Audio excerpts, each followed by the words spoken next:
अस्सलाम वालेकुम, welcome to my YouTube channel. उम्मीद है आप लोग बिल्कुल ठीक ठाक होंगे। महकमा जंगलात में ये मेरा तीसरा साल था। मेरी किस्मत ज़ोर पर थी कि मुझे अपने ही शहर का डिवीज़न मिल गया था। शहर के अतराफ़ में जो जंगलात थे, इनमें बहुत सारे छोटे छोटे कस्बे बसे हुए थे। कस्बे क्या, 35 या 40 कच्चे मकानात पर मुश्तमिल छोटी छोटी बस्तियाँ बसी हुई थीं।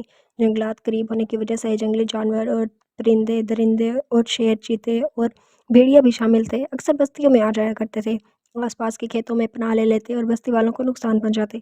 ऐसे ही जानवरों को जाल में पकड़कर बस्ती से दूर जंगलात में छोड़ देना या जानवर आदमखोर हो तो उसे गोली मार देना मेरी ड्यूटी में शामिल था। इस काम के लिए 4-5 लोगों पर मुश्तमिल हमारी एक टीम होती थी जो ये फ़राइज़ अंजाम देती थी। रमज़ान का दूसरा अशरा चल रहा था। हम लोग बहुत खुश थे और अल्लाह का शुक्र अदा कर रहे थे कि इन दोनों ऐसा कोई वाक़या पेश नहीं आया था। मेरी पूरी टीम सुकून और इत्मीनान से रमज़ान की इबादत का लुत्फ़ उठा रही थी। वो शाम का वक़्त था। हम लोग असर की नमाज़ पढ़कर बस ऑफ़िस आकर बैठे कि ट्रांसफ़ार्मर से कुछ इश्तिहारात मौसूल होने लगी। मेरे शहर से 65 किलोमीटर दूर एक बस्ती थी जहाँ पर किसी आदमखोर ने कहराम मचा रखा था। वो रात के अंधेरे में बस्ती आकर शिकार कर रहा था। वो बस्ती के पालतू मवेशियों पर हमला करता था और इन्हें उठाकर ले जाता था, लेकिन 2 दिनों से इसने हद पार कर दी थी। दिन दहाड़े बस्ती में घुसकर खेलते बच्चों पर हमला कर देता या खेत में काम करते किसानों पर हमला कर देता, जिसमें एक किसान काफ़ी ज़ख्मी हो गया। इसकी खबर मिलते ही मैं और मेरी टीम फ़ौरन वहाँ जाने के लिए तैयार हो गई। हमें ऊपर से ऑर्डर मिले थे कि इस दरिंदे को गोली मार देनी है, क्योंकि इसके मुँह इंसानी खून लग चुका था और अब वो आदमखोर की गिनती में आ चुका था। हम लोग मुकम्मल तैयारी के साथ इस बस्ती में पहुँच गए। बस्ती छोटी-सी थी, पहाड़ों के बीच बसी हुई थी। आस-पास हरे-भरे लहलहाते खेत, बस्ती के करीब ही पहाड़ से बहती हुई नदी और ठंडे और मीठे पानी से लबरेज़ और 32 से 30 कच्चे मकानात पर मुश्तमिल छोटी-सी बस्ती। यहाँ के लोग शहरी ज़िंदगी से दूर सीधे-सादे भोले-भाले लोग हैं, जिन्हें ना मज़हब का पता था ना ज़ात-पात का। जिसके साथ मिल जाते बस वैसे ही हो जाते थे, किसी के कोई पैरोकार नहीं थे। इन्हीं में से था बदुआ, जिसके ज़िम्मे हम सबके खाने-पीने और रहने का इंतज़ाम था और वो यही हमारा रहबर था। बदुआ थोड़ा पढ़ा-लिखा था, यूँ कहा जाए तो गलत ना होगा कि वो उस बस्ती का सबसे ज़्यादा पढ़ा-लिखा फ़र्द था। बदुआ की उम्र 22 बरस थी, सांवली रंगत, मासूम-सा चेहरा, लेकिन गज़ब की कशिश थी इसके चेहरे पर। हमेशा मुस्कुराता रहता। जनाब, मैं जानता हूँ वो शेरनी है, मैंने देखा है इसे। बदुआ मुस्कुराते हुए मुझसे बोला। मैंने बदुआ को हैरत से पूछा, तुम ये कैसे बोल सकते हो कि वो शेरनी ही है जनाब? इतना गुस्सा शेर नहीं करता। एक माँ ही अपने बच्चों की हिफाजत के लिए किसी भी हद से गुजर सकती है। मैं हैरत और बेयकीनी से बदुआ की बातें सुन रहा था। ट्रेनिंग में हमें ये बात बताई गई थी कि शेरनी शेर की निस्बत ज़्यादा गज़बनाक होती है और शेरनी का गुस्सा भी ज़्यादा आता है। लेकिन ये माँ वाला मामला मेरी समझ से बाहर था। इसके पीछे ज़रूर कोई कहानी है, वरना बदुआ इतना यकीन के साथ माँ वाली बात ना जोड़ता। मैंने बदुआ को कुरेदना शुरू किया। बदुआ, ये बच्चों की हिफाजत वाला क्या मामला है? जनाब, ये माँ की मोहब्बत वाला मामला है। मैंने भी दिलचस्पी ज़ाहिर करते हुए कहा। कैसे जनाब? आपने पास वाली नदी तो देखी होगी, इसी नदी की वजह से शेरनी यहाँ आई थी पानी की तलाश में। पहले शेरनी इसी नदी के पास नज़र आई थी, अपने छोटे-छोटे बच्चों के साथ बच्चों को पानी पिलाने आई थी। फिर रात को चुपके से आकर बस्ती से मवेशी जानवर उठाकर ले जाने लगी। बस्ती वालों का नुकसान होने लगा। बस्ती वालों ने शेरनी को डराने और भगाने की ठान ली थी। मशवरे के मुताबिक बस्ती वाले नदी के पास बैठ जाएंगे और 3 कमान लेकर शेरनी के इंतज़ार में छुप कर बैठ गए। जैसे ही शेरनी अपने बच्चों के साथ नदी पर पानी पीने आई, सबने मिलकर शेरनी और उसके बच्चों पर हमला कर दिया। शेरनी तो बचकर फरार होने में कामयाब हो गई, लेकिन इसका एक बच्चा गलती से इस हमले में हलाक हो गया। इसी हादसे के बाद शेरनी किसी भी वक्त बस्ती से आ जाती है और इंसानों पर हमला करने लगती है और इतने गुस्से से दहाड़ती है जैसे वो कह रही हो कि इसने अपने बच्चे का इंतकाम ले लिया है या लेकर रहूँगी। बदुआ की ये बात सुनकर मेरी रूह तक कांप गई। बदुआ ने आगे बोला, जनाब, इसे गोली मत मारना, इसका कोई कसूर नहीं है। वो तो माँ है, बस एक माँ, इसे नहीं पता अच्छा या बुरा क्या है, तो वो तो बस अपने बच्चों की हिफाजत करना चाहती थी। इसे अपने बच्चे का इंतकाम लेना चाहती थी। माँ तो माँ होती है ना जनाब। इसे जाल में पकड़कर इसके बच्चों के साथ इंसानों की बस्ती से बहुत दूर छोड़ देना। बदुआ भोले भालेपन में मेरी तरफ एतमादी आंखों से देखने लगा और इसकी आंखों में बला की मासूमियत और हमदर्दी बसी हुई थी। बदुआ के जुमले दिल चीर रहे थे।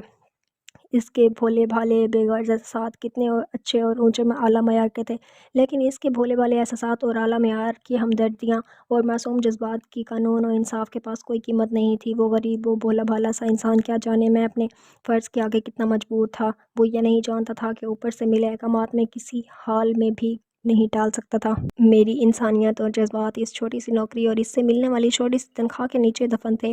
खैर, दूसरे दिन हम लोग काम पर लग गए। मैंने अपनी टीम को बस्ती के चारों तरफ से जाल बांधने का कहा, जिससे बस्ती के चारों तरफ एक हिफाज़ती अहाता बन गया था। ये हुआ कि अब वो शेरनी बस्ती में दाखिल नहीं हो पा रही थी। बस्ती वाले मुतमईन थे क्योंकि इनके लिए बच्चे और मवेशी जानवर अब महफूज थे। لیکن ابھی بھی ایک مسئلہ درپیش تھا، شیرنی کے ڈر سے کسان اپنے کھیتوں پر نہیں جا پا رہے تھے۔ اگر ایسا ہی چلتا رہا تو فصل خراب ہونے کا ڈر تھا۔ اس بات کو لے کر بستی والے بہت پریشان تھے۔ اگر فصل خراب ہو جاتی تو اتنے دنوں کی محنت برباد ہو جاتی اور بستی والوں کا مالی نقصان بھی ہو جاتا، اور ان لوگوں کی زندگی بسر بھی اسی سے تھی۔ پوری ٹیم نے فیصلہ کر لیا کہ جلد از جلد اب اس قصے کو ختم کیا جائے، شیرنی کو تلاش کر کے گولی مار دی جائے۔ مشورے کے مطابق ہم لوگوں نے بستی سے تھوڑی تھوڑی دوری پر ایک ایک بکری باندھ دی۔ پوری ٹیم کو اپنے ہاتھوں سے بندوقیں لوڈ کر کے باندھ دیں اور بندوق تانے شیرنی کا انتظار کرنے لگے۔ کچھ دیر بعد مجھے جھاڑیوں میں سرسراہٹ کی آواز محسوس ہونے لگی تو میں نے دیکھا کہ شیرنی نے اپنا سر باہر نکالا ہوا ہے، اور شیرنی باہر ایسے دیکھ رہی ہے جیسے وہ آس پاس کا جائزہ لے رہی ہو۔ موقع کی غنیمت جانتے ہوئے میں نے نشانہ سادھ لیا اور بندوق کا ٹریگر دبا دیا۔ شیرنی بہت زور سے دہاڑی اور وہیں گر کر شیرنی کی دھاڑ سن کر مجھ سے کچھ دور پہ ساتھی نے بھی اندازاً فائرنگ کر دی۔ گولی کی آواز اور شیرنی کی دھاڑ سن کر بستی والے اور میرے ساتھی وہاں کر جمع ہو گئے۔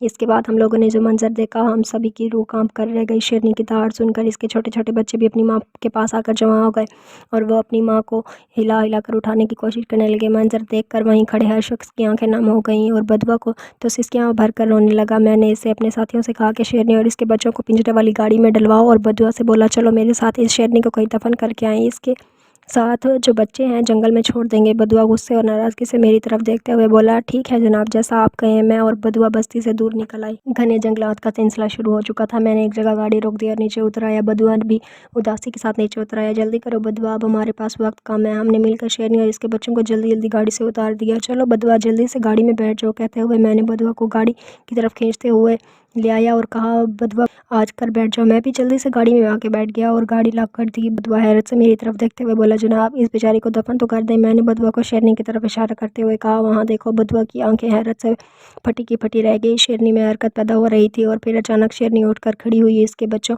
اس کے پاس خوشی سے اچھل رہے تھے۔ ہم دونوں کی آنکھیں نم ہو گئیں اور ہم واپس کے لیے مڑ گئے۔ یہ کیسے ہوا اور کب ہوا جناب؟ بدوا خوشی اور تشکر کے ملے جلے تاثرات کے ساتھ بولا تمہاری وجہ سے میں نے شیرنی پر گولی نہیں چلائی تھی، بے ہوش کرنے والی ٹریگل چلائی تھی، لیکن میں نے تو صاف صاف فائرنگ کی آواز سنی تھی۔ بدوا سر کھجاتے ہوئے بولا جناب، میں نے ہنستے ہوئے کہا وہ میرے ایک ساتھی نے اندازاً فائرنگ کی تھی، وہ بھی کھا لی گئی، اور اگر گولی شیر کو لگ جاتی تو؟ بدوا مایوسی سے بولا۔ میں نے بھی شرارتی امیز لہجے میں ایک آنکھ دباتے ہوئے کہا لگ جاتی تو کیا ہوتا، بندوق تو میں نے لوڈ کر کے دی تھی نا، سب بندوقوں میں ربڑ والی نکلی گولیاں ڈال دی تھیں۔ بدوا خوشی اور جذبات سے روتے ہوئے میرے ہاتھ چومنے لگا۔ بدوا شیرنی کو اس کے بچوں کے ساتھ درندوں کی بستی سے بہت دور چھوڑ آیا تھا، کیونکہ ماں تو ماں ہوتی ہے نا، اس ماں کی نظر میں اپنے بچوں کے لیے یہ انسانوں کی نہیں درندوں کی بستی تھی۔